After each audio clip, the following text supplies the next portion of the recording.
Не успел остановить машину и врезался в полицейский автомобиль. Все произошло сегодня днем на улице Мусина. По предварительной версии, водитель «Тойоты», двигавшийся за патрульным автомобилем, не среагировал и въехал в ему заднюю часть. Как так произошло, узнал Рамиль Шайдуллин.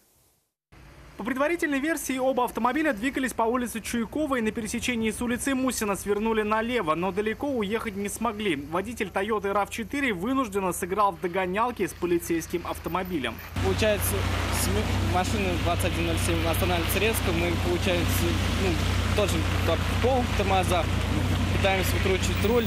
И цепляем машину, так произошло. Причиной резкого торможения отечественной машины стало внезапное появление пешехода на зебре. Судя по всему, никто из водителей не ожидал увидеть переходящего дорогу человека. Стражи порядка остановиться успели, а вот владельцу иномарки не повезло. А пешеход уже красный был или что это? Не успел заметить. Пешехода не хотели поймать его? Но мы вышли такие уже, смотрим, а вот его нету. Несмотря на то, что водитель «Тойоты» в такой ситуации среагировал как мог, избежать ответственности ему, скорее всего, не удастся. По правилам дорожного движения он должен был соблюдать безопасную дистанцию до находящегося впереди автомобиля.